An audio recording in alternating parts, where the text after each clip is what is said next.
Hi guys, welcome to Brains and the Beat. If you're new here, please like, comment, share, and subscribe. And if you're oldie but goodie, thank you for staying tuned to your girl. So in today's video, we're going to be talking about three subjects. The first one is going to be about the sword that they allegedly found at the JDF headquarters when they were making a new gate. The second one is going to be the Waltham murder-suicide. And then the third one is going to be how a UWI professor won an international law award. So let's get right into it. A source from the Jamaica Defense Force has dismissed reports that a sword of mystical significance was unearthed during a roadwork exercise that is taking place at the front of the headquarters of the Army on Camp Road in St. Andrew. The internet has been abuzz with the subject matter since Wednesday, with social media users making all sorts of claims that the intriguing sword has been found during the roadworks. The JDF source, however, poured cold water on the claims, stating that the item was being kept in official storage at the JDF headquarters. Reports are that the item may have been seized by customs officers at a port of entry. The JDF is sometimes asked by customs to store, detain, or confiscate items. The item in question was unearthed in one of our storerooms that was being cleaned out for inspection, said the Army source. The National Work Agency has begun work to improve the flow of traffic outside the JDF Camp Road entrance, popularly called Camp Gate. The project, which is valued at US $2.2 million, commenced approximately 2 weeks ago and is slated to be completed over a 6-month period. NWA Senior Communications Officer Roman Lawson in the media interview said the project is focused primarily on intersection improvement and will entail relocation of the JDF main entrance to Cannonball Gate, which is opposite Arnold Road. So there you have it. They are saying that the sword that they found was actually confiscated from one of Jamaica's ports. It wasn't digged up when they were making the new roadway for the Camp Gate.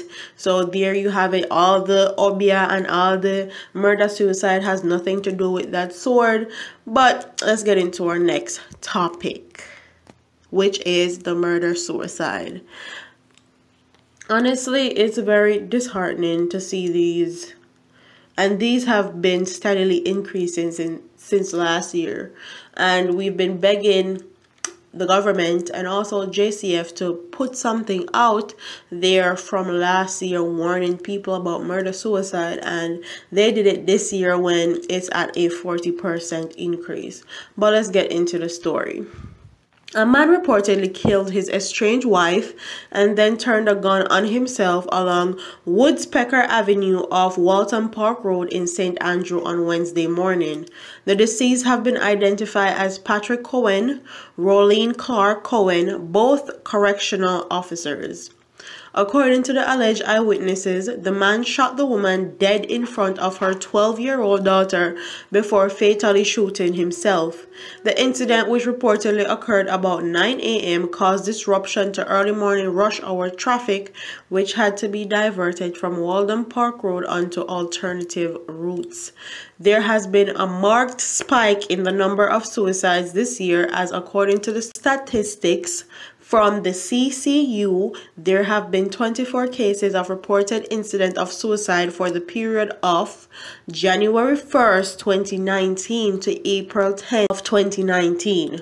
These represent a 40% increase over the corresponding period in 2018, where there were 14 such reported cases. We had 14 cases in 2018 of murder-suicide from January to April. 2019, we have 24 cases, which represent a 40% increase. And this is not good. This is definitely not good for our people, for our women. And people need to understand that when you're in a relationship, me tired of people that talk about woman for top take man things and blah blah blah rate. When you're in a relationship, you take things from each other. That's just how it goes. If somebody have ill intent, that's another story.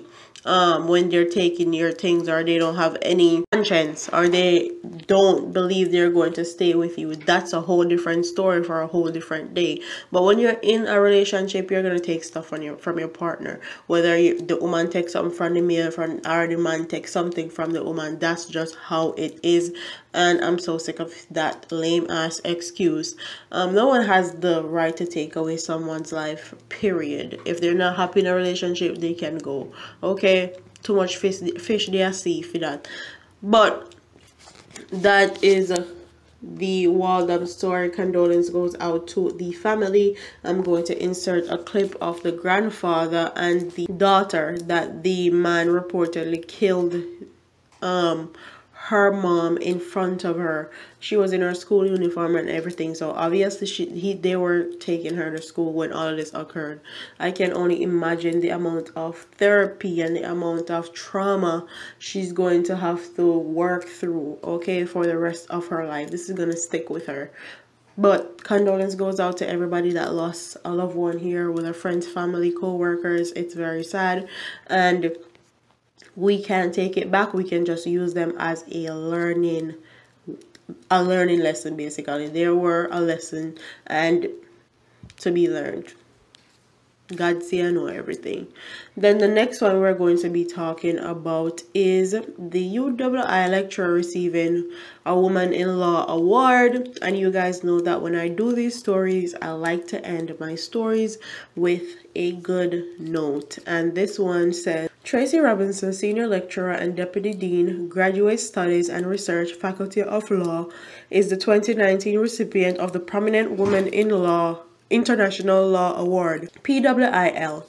The prestigious Prominent Woman in International Law Award, an initiative of the Women in International Law Interest Group of American Society of International Law, honors those who have advanced women, gender, and women rights in international law. Robinson was also the featured guest speaker at the Women International Law Interest Group luncheon, accepted the awards at ASLI 130th annual meeting in Washington, D.C. on March 29, 2019.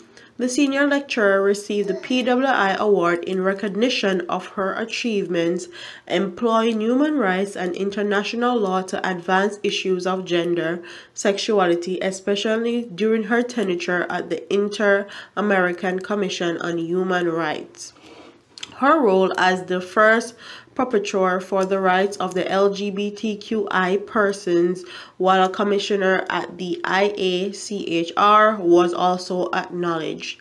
Previous recipients of this award include Rosalind Higgs, former president of the International Court of Justice and the first woman to be elected to serve as a judge of the ICJ, Garcilla Jackson, the first woman of African descent to serve as Panama's Chief Justice, and Patricia Wald, former judge of the International Criminal Tribunal for the former Yugoslavia. Robinson served as a member of the IACHR between 2012 and 2015. She was the president of the commission between 2014 and 2015, and the rapporteur for the rights of human as well as the rapporteur for the rights of LGBTQI persons. The IHACR is an autonomous organ of the Organization of American States, whose mission is to promote and protect human rights in the Americas.